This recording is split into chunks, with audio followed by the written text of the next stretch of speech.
Nah, setelah sebelumnya Xiaoyan mencoba untuk mengaktifkan teknik kedua dari segel dewa, kini gelombang Daoqi yang terkumpul di tubuh Xiaoyan pun perlahan menjadi semakin besar. Pada awalnya, konsentrasi Xiaoyan terlihat cukup terganggu sehingga menyebabkan segel yang dia ciptakan mulai mengalami gangguan.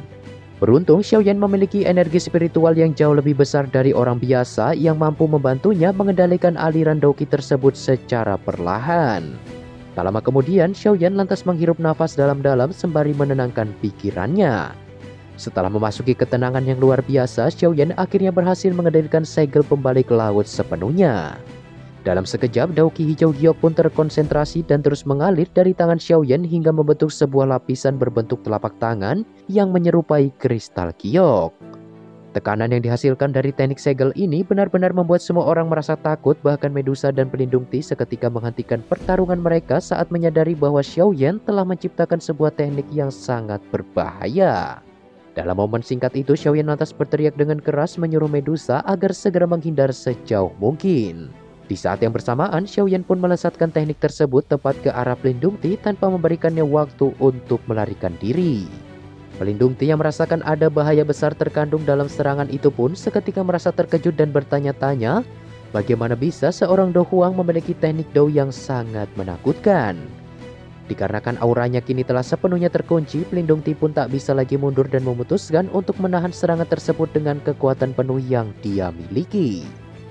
Dalam sekejap, kabut hitam tebal pun melonjak hebat dari seluruh tubuhnya sampai menutupi pandangan semua orang. Namun tepat ketika serangan Xiaoyan mulai mendekat, Pelindung Ti tiba-tiba saja berteriak terkejut setelah menyadari bahwa ternyata itu merupakan keterampilan segel dewa. Sontak perkataan itu membuat Xiaoyan tercengang dan bertanya-tanya bagaimana bisa utusan aula jiwa sepertinya mengenali segel dewa yang telah diberikan Xun Er kepadanya. Setelah Xiaoyan mengetahui bahwa ternyata Pelindung Ti mengenali teknik segel dewa yang baru saja dia gunakan, Xiaoyan pun seketika teringat perkataan Xun Er yang mengatakan bahwa teknik tersebut merupakan salah satu keterampilan rahasia di dalam klannya. Dan hanya anggota klan dengan bakat luar biasa yang memiliki kualifikasi untuk bisa melatihnya. Jika orang luar seperti Xiaoyan ketahuan menggunakan teknik tersebut dan sampai ke telinga klan Xun Er, hal ini tentu saja akan menimbulkan masalah besar yang tidak mudah untuk diselesaikan.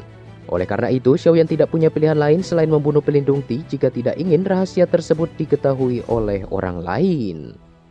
Sementara itu, Pelindung Ti yang masih terjebak di langit kini telah berhasil memadatkan kabut hitam yang melonjak dari tubuhnya menjadi sebuah bola hitam aneh yang langsung dilemparkan hingga akhirnya bertabrakan dengan segel pembalik laut milik Xiaoyan. Benturan Daoqi yang dihasilkan dari kedua serangan mematikan ini bahkan membuat praktisi sekelas Douzong akan merasakan takut yang luar biasa. Di hadapan para ahli yang tak terhitung jumlahnya, kedua serangan ini pun saling mengikis satu sama lain. Riak energi yang dihasilkan selama pengikisan ini benar-benar menimbulkan kepanikan bagi semua orang yang berada di medan tempur. Setelah benturan ini berlangsung cukup lama, sebuah ledakan maha dahsyat pun akhirnya terjadi hingga menimbulkan kerusakan yang tak bisa diucapkan dengan kata-kata. Pepohonan seketika berterbangan bagaikan kertas, puncak gunung yang megah kini mulai runtuh dan menimpa seluruh bagian sekte Kalajengking yang berada di bawahnya. Bahkan saking dahsyatnya, efek ledakan ini sampai membuat seluruh magical beast yang bersembunyi di balik pegunungan merasa takut dan segera pergi menjauh. Medusa yang melihat bahaya dari serangan itu pun segera membawa Xiaoyan dan juga Xian pergi ke tempat yang aman. Sementara Pelindung Ti yang sudah kehabisan tenaga setelah mengerahkan jurus pamungkasnya itu pun pada akhirnya hanya bisa diam dan terjebak di dalam badai Daoqi yang begitu ganas. Tak lama setelah itu, situasi di area pertempuran pun kini mulai kembali normal. Terlihat di sana Pelindung Ti mengalami kerugian yang cukup besar setelah menghadapi badai Daoqi sebelumnya. Di situ dia terus mengamati Xiaoyan dari kejauhan sembari bergumam di dalam hati, bagaimana bisa bocah itu mengetahui keterampilan segel jiwa. Menurut informasi yang kuterima dari aula jiwa beberapa waktu yang lalu, kami harus waspada jika bertemu dengan sosok yang mampu menggunakan teknik tersebut. Hal ini dikarenakan mereka bisa saja memiliki hubungan baik dengan klan kuno yang sangat ditakuti oleh pemimpin aula jiwa. Sebuah pikiran tiba-tiba saja melintas di kepala Pelindung Ti. Di situ dia mulai berpikir apakah sosok pemuda yang ada di hadapannya ini merupakan anggota dari klan kuno tersebut. Jika benar, maka masuk akal dia bisa memiliki kekuatan sebesar itu di usianya yang masih begitu muda. Hal ini membuat pelindung Ti tak bisa lagi bertindak gegabah dan memutuskan untuk melarikan diri. Namun sayang Medusa sudah membaca pergerakannya dan langsung muncul untuk menghadang pelindung Ti. Medusa jelas memahami bahwa saat ini pelindung Ti sudah kehabisan tenaga dan berada dalam kondisi terlemahnya. Oleh karena itu Medusa pun tidak menyia-nyiakan kesempatan tersebut dan langsung mengerahkan Doki di tubuhnya hingga membentuk sebuah avatar ular 7 warna yang jauh lebih ganas jika dibandingkan saat melawan tetua Mulan sebelumnya. Dalam sekejap avatar itu pun melesat dengan kecepatan tinggi dan menargetkan pelindung Ti. Meski telah mencoba kabur dengan segala cara, namun avatar itu terus mengejarnya tanpa henti hingga membuat wajah pelindung Ti berubah menjadi pucat. Dalam pengejaran itu, avatar ular milik Medusa akhirnya terpecah menjadi 7 energi warna-warni yang langsung menembak tepat ke arah pelindung Ti layaknya sebuah kembang api raksasa. Ledakan yang dihasilkan dari serangan ini bahkan jauh lebih dahsyat dari segel pembalik laut yang dikerahkan Xiaoyan beberapa waktu yang lalu. Semua orang dapat melihat dengan jelas bagaimana serangan ganas Medusa itu menghantam telak pelindung Ti hingga membuatnya terluka sangat parah. Tak lama kemudian energi Doki 7 warna itu pun secara perlahan mulai menyebar dan menampakkan sosok pelindung Ti yang tersimpan di dalamnya. Setelah menerima serangan fatal dari Xiaoyan dan juga Medusa, pelindung Ti kini sudah sangat lemas sempoyongan layaknya mayat hidup. Dengan kondisinya yang terpojok, pelindung Ti hanya bisa mencoba untuk melarikan diri tanpa henti. Namun sayang, luka fatal yang dia alami telah menyebabkan aura yang terpancar dari tubuhnya semakin menipis. Bahkan saat ini seorang dohuang biasa dapat membunuhnya dengan sangat mudah. Medusa yang melihat situasi tersebut pun lantas tertawa dingin dan bergerak untuk menghabisinya. Dalam sekejap mata, Medusa pun muncul di belakang pelindung Ti dan langsung menghantam bagian punggungnya sekuat tenaga. Setelah berhasil memberikan luka serius, Medusa lalu mengerahkan energi 7 warna miliknya yang secara perlahan membentuk penghalang di sekitar tubuh pelindung Ti hingga membuatnya terkurung sepenuhnya. Dengan kekuatannya saat ini, jelas pelindung Ti tidak bisa melakukan perlawanan sedikit pun apalagi sampai melarikan diri. Nah, setelah berhasil menangkap pelindung Ti hidup-hidup, Medusa kemudian pergi untuk menghampiri Xiaoyan. Sesampainya di sana, aura gelap yang terpancar di tubuh pelindung Ti pun lenyap sepenuhnya dan akhirnya tubuh pelindung Ti yang sebenarnya pun terungkap. Siapa sangka bahwa ternyata tubuh asli dari utusan aula jiwa yang sangat ditakuti semua orang itu sebenarnya adalah tubuh spiritual sama seperti Yalau. Setelah tercengang beberapa saat, Xiaoyan lantas menyimpulkan poin utama dari kejadian tersebut. Mengingat selama ini aula jiwa hanya fokus memburu tubuh spiritual yang tersebar di benua Doki, maka sudah pasti mereka memiliki hubungan spesial terkait jiwa manusia. Selain itu, orang biasa tentu tidak akan mampu melukai tubuh spiritual dengan energi Doki. Dan satu-satunya cara yang paling efektif adalah dengan mengandalkan tubuh spiritual sehingga mereka bisa berada dalam kondisi yang sama. Singkat cerita, Xiaoyan lantas melesatkan gumpalan Fallen Heart Flame ke dalam penghalang yang mengurung pelindung Ti untuk memaksanya bicara. Awalnya pelindung Ti sama sekali tak menghiraukan tindakan Xiaoyan itu.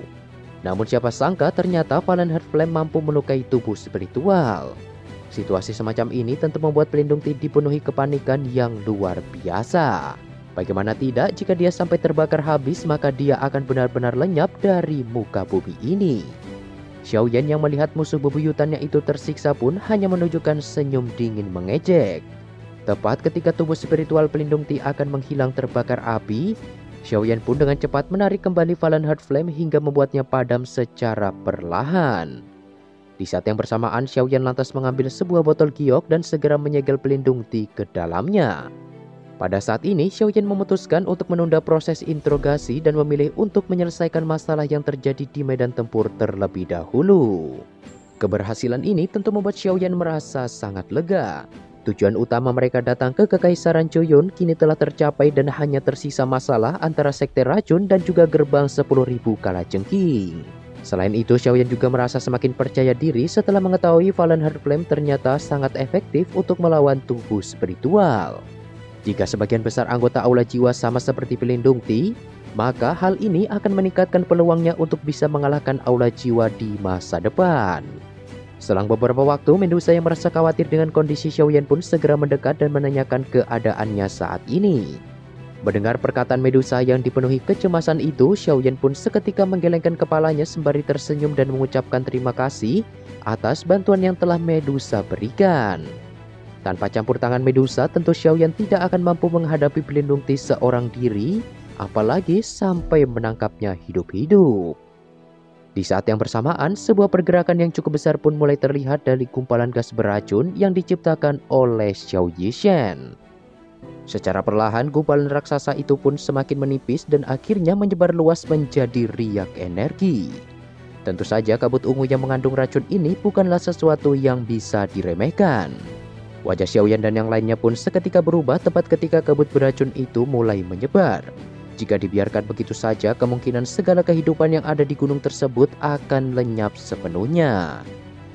Tepat ketika Xiaoyan dan yang lain berencana untuk mundur, kabut beracun yang awalnya menyebar tiba-tiba saja terhenti dan mulai terserap ke arah tengah layaknya sebuah lubang hitam.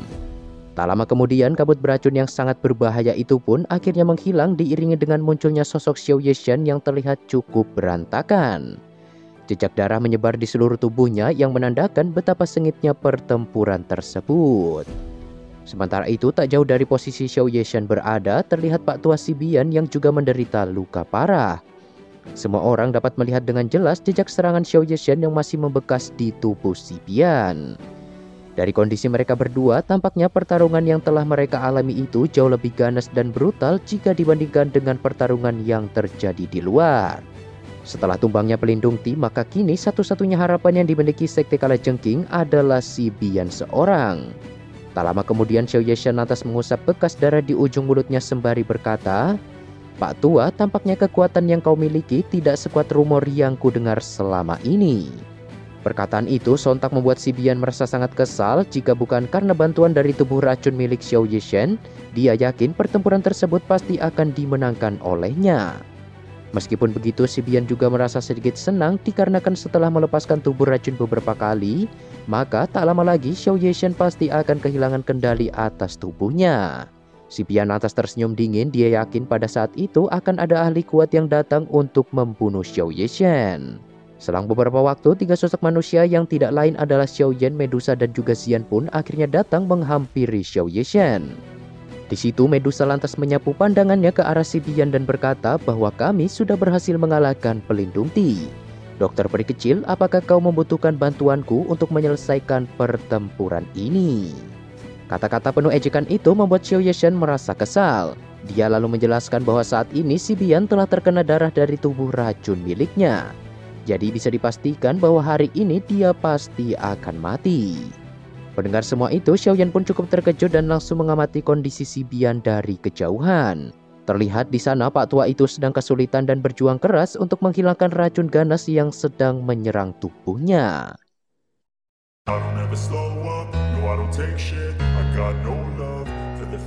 Nah, kira-kira seperti itulah spoiler pembahasan BTTH Season 5 episode 72-nya. Buat kalian yang belum nonton part 1-nya, bisa cek link di kolom komentar. Oke, mungkin cukup sekian dari Mimin dan sampai berjumpa lagi di pembahasan selanjutnya.